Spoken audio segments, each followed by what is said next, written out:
For some reason, a power greater than I am just kept throwing political stuff at me. For some reason, it was like a magnet. I kept going to anything that was political. Not really with any intentions, not really wanting to be political, but just involved.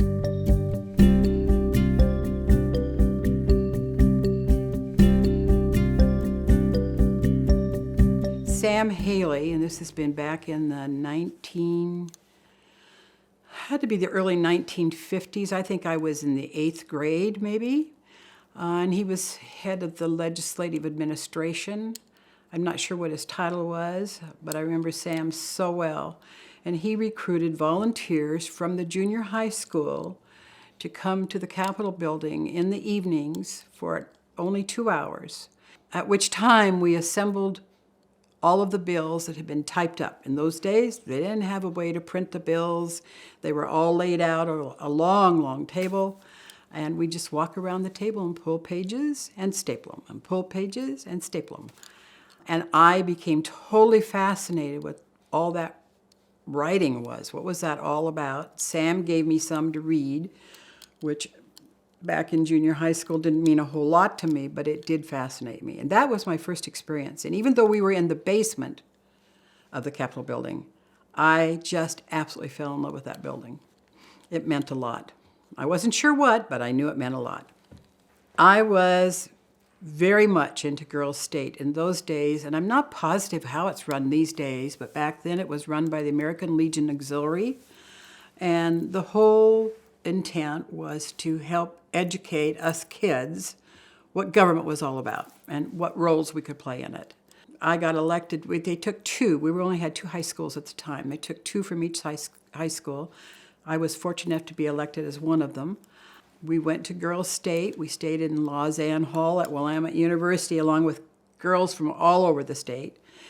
We formed our own government, county government, city government, state government. We elected our own governor. I was mayor of, and I can't tell you the city, but we named them funny names. But throughout that whole process, we learned a lot about how government works, how policy's made, and what kind of a role citizens play in it. I was the first female chief of staff in Oregon to a governor. And we later were told I was the first female chief of staff in the nation to a governor. Those things didn't mean anything to me. It didn't even enter my mind. I'm the first female. So what? I have a job to do. And of course, he surprised everybody. I mean, it was one of those things around the Capitol building. He's appointed who? Who is she? Nobody really knew me other than anybody that I had volunteered for. They had no idea what role I had. It was a steep learning curve, and the governor had assured me that we would make it work. But I found very quickly that some of the old-time political supporters never quite accepted that.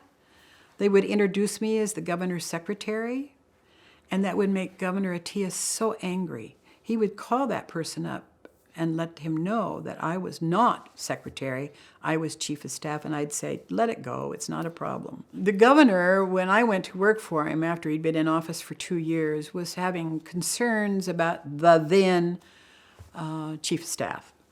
The governor had a definite agenda, and that was to be his agenda.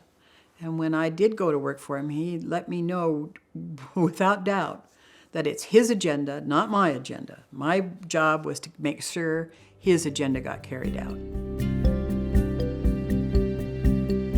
Suddenly, the media in Oregon was expounding this glorious new group that had moved to Oregon, and they had purchased the Muddy Ranch in kind of central Oregon, whose soil was so poor they couldn't even run cows on the range. They'd have to have, I don't remember how many acres per cow because it was so bad.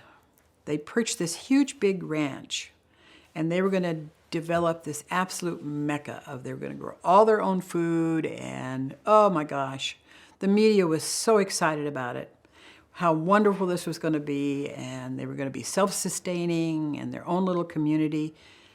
The folks that had been living for years in the area, watched this huge, massive amount of people move in and begin with bulldozers, moving soil around and doing all these kinds of things, and the Bhagwan driving these fancy Rolls Royces, and they were very concerned. And now they're coming to the office and saying, you got to do something about those people.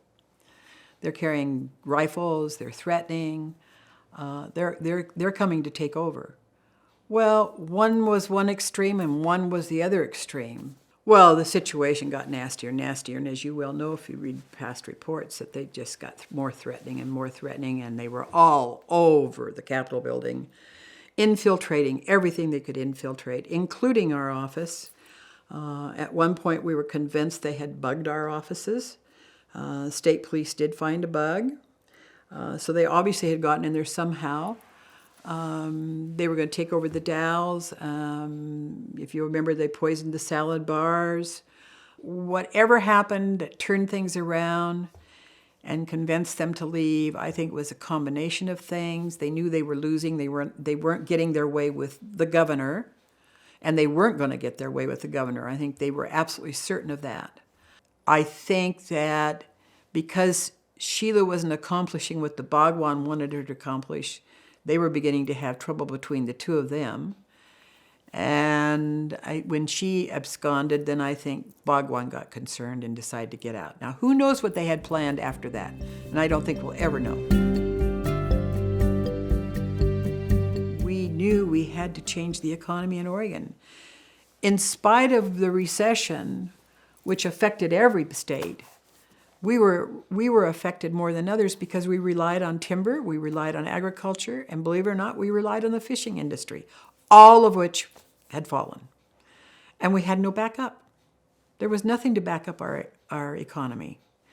And that's when we really started working hard. We developed an economic development council, developed an economic development program. The governor traveled, I have no idea how many miles, and recruited at least 4 solid high-tech companies into Oregon. And we were working with every county, not just the state, we were working with every county. Our economic development committee, not the legislative committee, our own, went into every county and helped them develop. It may be just a little company that came in, but it helped to diversify the economy. And that was our whole goal. It was a long haul. But I have to tell you, when we went out of office, that's the one piece I hated to leave because it was getting very exciting, things that were happening. Trade missions, no matter where the governor went, other governors who were seeking, for the same reason, seeking any industry they could get to come into their own states, would say, Vic, would you quit traveling around? Everywhere we go, you've already been there, which was true. I mean, that man, I don't know how he survived it. And he got very ridiculed by the legislature for doing it.